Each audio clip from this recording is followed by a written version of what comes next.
आज का दंगल बिहार में चुनाव के नतीजे के बाद के राजनीतिक हालात पर है और हालात ऐसे हैं कि हार के बाद विपक्षी गठबंधन में घर से लेकर बाहर तक हाहाकार मचा हुआ है।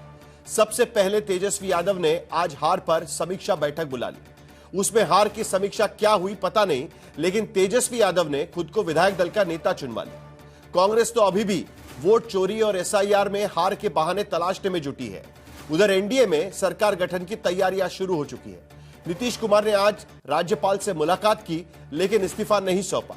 बस 19 नवंबर को विधानसभा भंग करने की सिफारिश कर लौट के आ गए। खबर है कि एनडीए की विधायक दल की बैठक में जब नीतीश कुमार को नेता चुन लिया जाएगा, उसके बाद ही नीतीश कुमार एक हाथ इस्तीफा देंगे और दूसरे हाथ सरकार बनाने का दावा पेश करेंगे।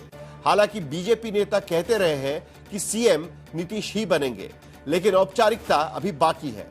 दावा है कि पहले बीजेपी और जेडीयू के विधायक दल की अपनी अपनी बैठक होगी, फिर एनडीए की बैठक में नीतीश का नाम चुना जाएगा। बीजेपी के विधायक दल की बैठक के लिए विनोद तावड़े पटना में मौजूद है। उधर घटक दलों ने मंत्रालयों और मंत्रियों के लिए अपनी अपनी लिस्ट तैयार करना शुरू कर दिया है, लेकिन सबसे ज्यादा शोर हार के बाद आरजेडी के अंदर मचा हुआ है। मोर्चा लालू यादव की 7 बेटियों और 2 बेटों में दूसरे नंबर की बेटी रोहिणी आचार्य ने सबसे पहले आखिर नंबर के भाई तेजस्वी और उनके करीबियों के खिलाफ खोल दिया है। रोहिणी ने तेजस्वी का नाम लेकर बदसलूकी और अपमान के गंभीर आरोप लगाए हैं। इसे लेकर भी काफी राजनीतिक चर्चा बिहार में चल रही है।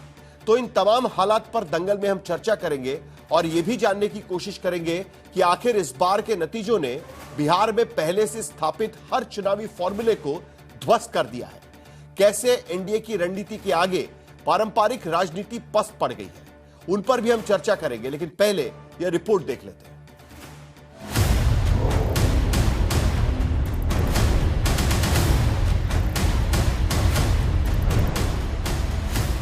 बिहार में चुनाव नतीजों के बाद एक तरफ नीतीश कुमार के शपथ ग्रहण की तैयारी चल रही है, दूसरी ओर कभी लालू प्रसाद यादव के घर में पारिवारिक कलह है, तो कभी हार पर मंथन के लिए मीटिंग। आरजेडी की हार पर मंथन की मीटिंग में क्या निकलता है, ये तेजस्वी ही जानेंगे। लेकिन उनकी बहन रोहिणी ने बता दिया कि हार पर सवाल पूछने के कारण उन्हें चप्पल से मारने की कोशिश हुई और घर से निकाल दिया गया।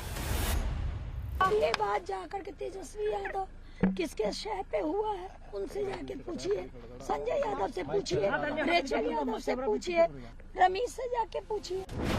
रोहिणी आचार्य ने इससे पहले सोशल मीडिया पर पोस्ट करके गंभीर आरोप लगाते हुए कहा था कि एक बेटी, एक बहन, एक शादीशुदा महिला, एक मां को जलील किया गया, गालियां दी गईं, मारने के लिए चप्पल उठाया गया। इस पोस्ट के करीब घंटे भर बाद दूसरी पोस्ट में उन्होंने और भी आरोप लगाए। उन्होंने लिखा कि उन्हें गालियों के साथ बोला गया कि वो गंदी हैं और उन्होंने अपने पिता को अपनी गंदी किडनी लगवा दी। करोड़ों रुपए लिए, टिकट लिया, तब गंदी किडनी लगवाई। अब एनडीए के नेता रोहिणी और तेज प्रताप की पत्नी ऐश्वर्या का उदाहरण देकर सवाल उठाते हैं कि जो परिवार घर के अंदर अपनी बहन बेटियों के ऊपर अन्याय अत्याचार कर सकता है, वो बिहार की महिलाओं के साथ क्या नहीं करता। लेकिन अब है ही उसी तरह के आचार व्यवहार के लोग। बेटी का करा, बेटी की वेदना, ये लालू जी बहुत भारी पड़ेगा। बेटी ने लालू यादव को अपना किडनी दे करके लालू का जीवन बचाया। संजय यादव के कहने पर उस बेटी को भी आज परिवार से और पार्टी से दोनों से बेदखल कर दिया। उधर पार्टी और घर से निकाले जाने के बाद तेज प्रताप यादव अलग आग बबूला है। तेज प्रताप ने लिखा है कि मेरे साथ जो हुआ वो मैं सह गया, लेकिन मेरी बहन के साथ जो अपमान हुआ है वो किसी भी हाल में असहनीय है। इसका परिणाम बेहद भयावह होगा। लालू प्रसाद यादव को संबोधित करते हुए तेज प्रताप ने लिखा है कि एक संकेत दीजिए, आपका केवल एक इशारा और बिहार की जनता इन जयचंदों को जमीन में गाड़ देने का काम खुद कर देगी। लालू परिवार में एक तरफ हार पर हाहाकार है, तो कांग्रेस में भी हार को लेकर असंतोष की आवाजें निकल रही हैं। मेरी एडवाइस है, जो लोग पॉलिटिकल लोग हैं, जमीन से जुड़े हुए लोग हैं, उनको वापस मेन स्ट्रीम में लाइए। दूसरी बात मैं कहूंगा, संगठन पोलिंग स्टेशन तक कीजिए। मीटिंग करने से कोई नतीजा नहीं निकलेगा जब तक संगठन मजबूत नहीं होगा।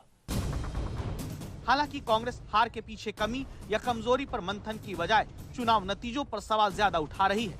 कभी वोट प्रतिशत बनाम सीट, तो कभी डिप्टी सीएम को मिले वोटों की संख्या के हवाले से तरह तरह की आशंकाएं जताकर कांग्रेस चुनाव आयोग की निष्पक्षता पर सवाल खड़े कर रही है।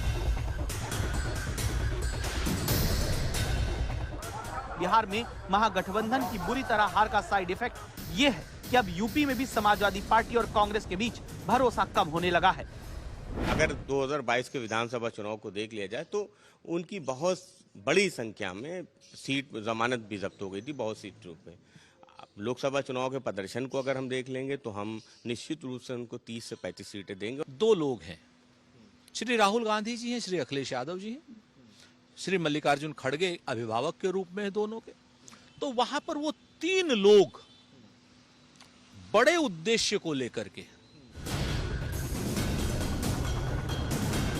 20 नवंबर को गांधी मैदान में नीतीश कुमार सरकार का शपथ ग्रहण होना है। उससे पहले नीतीश कुमार ने राज्यपाल से मुलाकात तो की, लेकिन आज इस्तीफा नहीं दिया।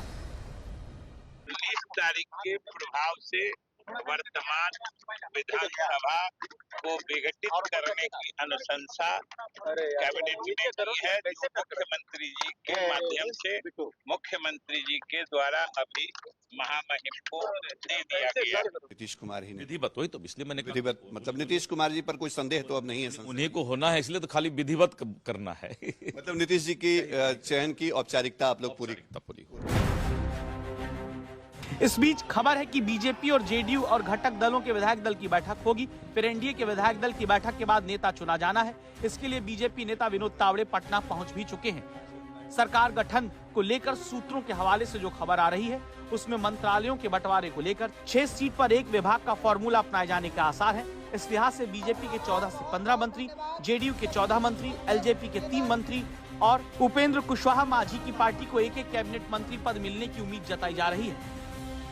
खबर है कि इससे पहले बिहार में एनडीए के सहयोगी दलों ने मंत्री पद और विभागों को लेकर अपनी मांगों और प्राथमिकताओं की सूची बीजेपी के शीर्ष नेतृत्व को सौंप दी है। शशि भूषण के साथ रोहित सिंह, पटना आज तक।